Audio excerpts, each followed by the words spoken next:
Ensuite, au niveau de la sous-traitance, depuis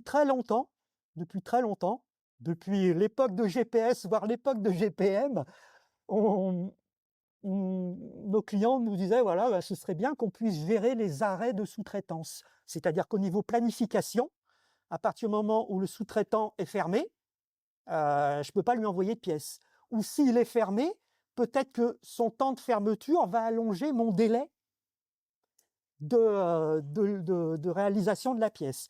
Donc à présent, dans TopSolid, je vais pouvoir, dans la partie ressources et la partie arrêt, comme vous pouviez le faire au niveau de vos machines, vous allez pouvoir dire, ben voilà, MGC Simadomo, pour les Grenoblois qui le connaissent, voilà, MGC Simadomo, ben, il a pris ses vacances de la Toussaint un peu en retard, voilà, et du 3 au 14 novembre, il va être arrêté, alors forcément à 100%, hein.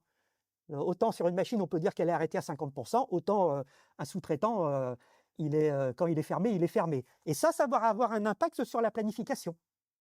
Puisque du coup, on va le voir tout à l'heure, au niveau du planning, eh bien, j'aurai pas d'envoi de pièces sur cette période-là.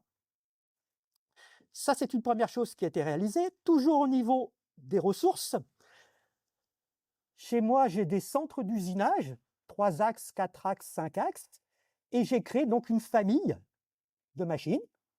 Voilà, j'ai créé une famille de centres d'usinage 3 axes. Sauf que jusqu'à présent, en termes de planification, dans TopSolid, si j'avais choisi dans ma famille une gamme, TopSolid, il allait chercher la machine qui permettait de calculer le meilleur délai de fabrication.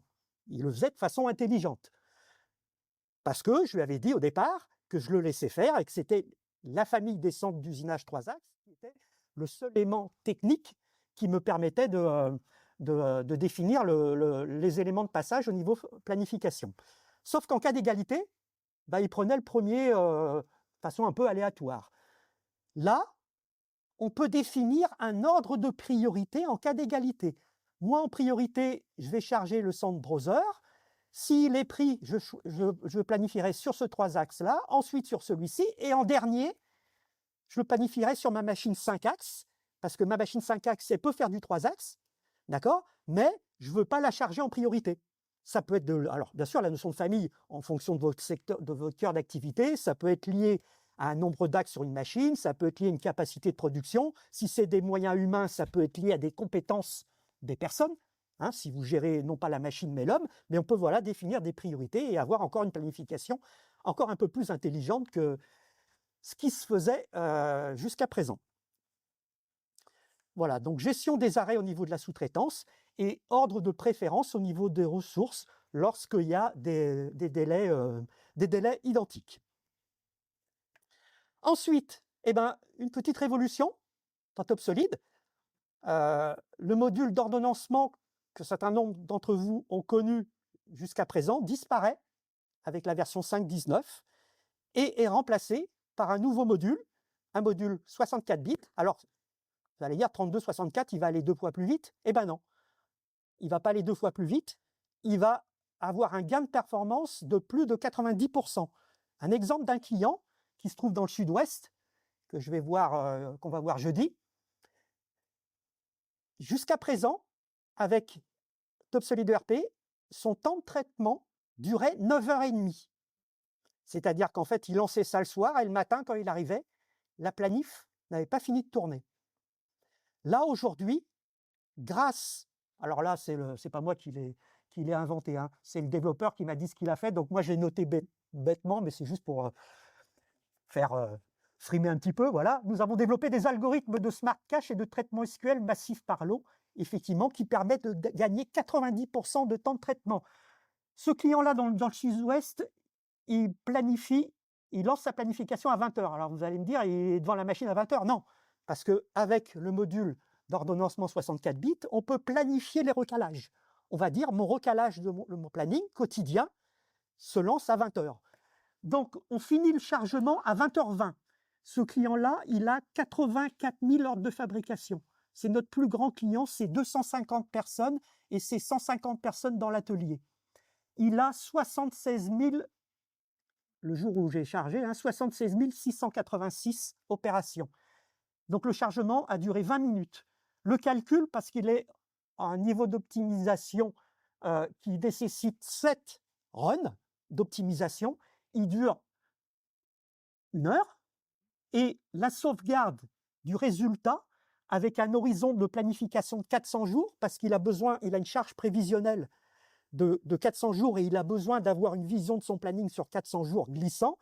Donc, sur une sauvegarde avec 400 jours, parce que bien évidemment, plus on met de jours, plus c'est long. Et il a donc 253 ressources à planifier. Donc, il a à peu près 150 postes de charge dans son atelier et il a une centaine de sous-traitants. D'accord? C'est la société Cerbati, pour ne pas les nommer, si quelques entreprises les connaissent. Voilà. Donc, la fin de la sauvegarde dure 8 minutes. Donc, on est passé d'un temps de traitement de 9h50 à un temps de traitement d'1h20. Ça veut dire qu'aujourd'hui, il fait même 2 recalages dans la journée. Il en fait un à midi et un le soir. Avec le module 32, ça n'aurait même pas chargé. Quand je dis il a mis 9h30 avec la version du module Ordo 64 sur la 5.16. Avec le travail qu'on a fait avec la 5.19, on est passé de 9h30 à 1h20. Alors, pour bien sûr montrer ces tests-là, on l'a fait sur la plus grosse base de données. Parce que si vous avez que 50 OF, vous ne verrez pas la différence. C'est sur vraiment une grosse base de données qu'on arrive à avoir ces informations-là. Et donc, le module d'Ordo 64 va permettre de gérer les arrêts de sous-traitance, puisqu'il est géré sur l'Ordo 64, va permettre de prioriser les ressources. Et ce module Ordo 64, il ressemble à quoi? Je vais l'ouvrir pour vous montrer quand même. Donc, toutes les entreprises qui utilisaient le module d'Ordo 32 vont retrouver les mêmes repères et les mêmes éléments fonctionnels, si ce n'est quand même qu'en termes de performance, on va aller beaucoup plus vite. Et puis, on va avoir des possibilités de tri, de recherche qu'on n'avait pas dans l'Ordo 32. Donc là, je vais recaler mon planning. Alors, je n'ai pas 20 000 opérations, je vous rassure. Vous n'allez pas attendre 1h30. Hein. Sinon, voilà. Donc, il me dit que depuis la dernière planification, donc depuis cette nuit, j'ai un nouvel OF ou 2 nouveaux OF qui sont arrivés. Hein, c'est ceux que j'ai créés tout à l'heure. Donc, voulez-vous les ajouter à la suite de la file d'attente? C'est le même fonctionnement qu'aujourd'hui. Et là, donc, il a chargé mes calendriers. Là, il a chargé mes familles. Là, il a chargé mes arrêts de sous-traitance. Et là, il est en train de charger mes OF. Alors, je n'ai pas 80 000 OF, hein, j'ai 400 OF. Donc, je vous montrerai ça en Ordo 32. On aurait pu aller boire un café en attendant. Hein. Voilà. Donc là, il lance mon calcul. Et comme je lui avais dit de ne pas sauvegarder, pour vous montrer un petit peu ce qui se passe, et bien donc là, il a fini de charger et il a calculé. Et j'ai donc 350 OF avec un peu plus de 400 opérations. Donc au niveau des Simadomo, si on regarde, donc vous retrouvez le même type d'interface, on voit qu'il est en arrêt. C'est-à-dire que je ne peux pas lui envoyer des pièces à MG6 Simadomo avant son arrêt. Alors, dans le réglage, j'ai pu dire aussi à TopSolid ERP, qu'est-ce que je faisais par rapport à cet arrêt? Est-ce que c'est au départ, ça que je ne peux pas lui envoyer de pièces pendant son arrêt, ou est-ce que c'est au départ et pendant la durée? C'est-à-dire que s'il est fermé pendant 3 jours, est-ce que ça rallonge ou pas le délai de sous-traitance qu'il m'avait donné? C'est-à-dire que par rapport au délai qu'il m'a donné, est-ce qu'il a intégré sa période de vacances ou pas? D'accord? Donc le calcul n'est pas tout à fait le même. Voilà. Donc on va retrouver sur ce planning en ordonnée mes ressources et en abscisse mon échelle de temps. Ce qui est intéressant aussi, c'est que quand je sélectionne une opération, je revois le détail de toute l'opération ici, sans être obligé, comme dans l'Ordo 32, de double-cliquer. Je vais retrouver dans ma file d'attente mes ordres de fabrication, avec en rouge, j'en ai quelques-uns, des OF qui sont en retard. Hein, je devais livrer ça le 23 août, je suis en retard. En orange, des OF avec du retard prévisionnel. Je veux retrouver tous mes OF qui contiennent le mot axe. Voilà, alors ça, c'est effectivement que dans la désignation. Mais si je demande, par exemple, recherche-moi tous les éléments qui contiennent 41, il va rechercher, tous les éléments qui contiennent 41, quelles que soient les colonnes de recherche. J'ai du 41 dans ma désignation, j'ai du 41 dans ma marge, j'ai du 41 dans la seconde de planification. Donc, il est capable de rechercher dans n'importe quelle colonne sans forcément être positionné sur la colonne concernée. D'accord? Donc ça offre des possibilités que vous n'aviez pas dans le voilà et après on peut cumuler les recherches. Je vais rechercher que les axes où il y a 41 dans n'importe quelle colonne et on voit ici les éléments de recherche. C'est-à-dire que si je veux maintenant effacer la recherche relative à, mes axes et ben, je décoche ici et je retrouve toutes les pièces, pas forcément les axes.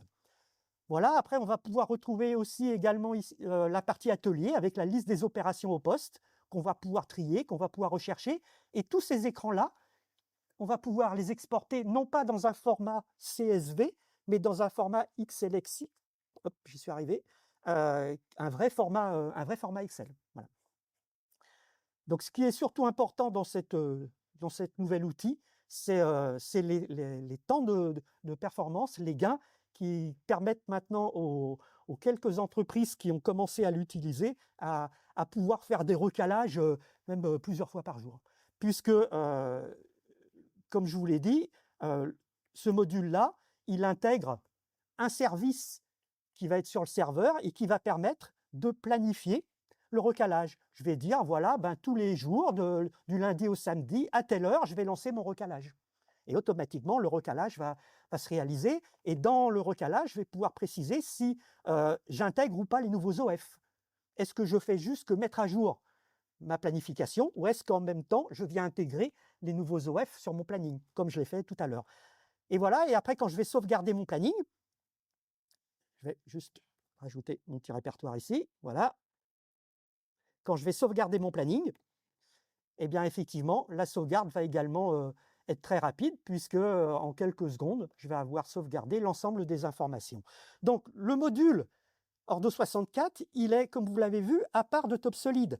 Mais ça veut dire quoi? Ça veut dire que je peux le mettre sur un autre écran. Il peut travailler pendant que je continue à travailler en TopSolid, alors qu'aujourd'hui, dans l'Ordo 32, eh ben, si je lance un Ordo, ben, je ne peux rien faire dans TopSolid. Voilà, ou alors je suis obligé de dédier un PC à ça. Voilà. Et puis, c'est un module qui n'est pas, comment je dirais, indépendant, puisque directement à partir de TopSolid, je vais pouvoir ouvrir un devis, ouvrir un article, ouvrir une gamme. Donc à partir, je vais aller sur l'article concerné, par exemple ici, clic droit éditer article, et il va ouvrir l'article que j'ai sélectionné. C'est-à-dire que du module d'Ordo 64, on peut directement accéder aux données de TopSolid, ouvrir un OF, ouvrir une commande. OK? Voilà, donc pour les entreprises qui ont le module Ordo 32, puisque tout le monde l'a, donc tout le monde aura aussi l'Ordo 64, mais par contre, dans mon ruban, eh bien, on a fait disparaître le module d'Ordo 32. Il n'y avait aucune raison de garder, puisque l'autre marche N fois plus vite et offre beaucoup plus de possibilités. Et il est gratuit. Je crois que je vais rentrer à pied.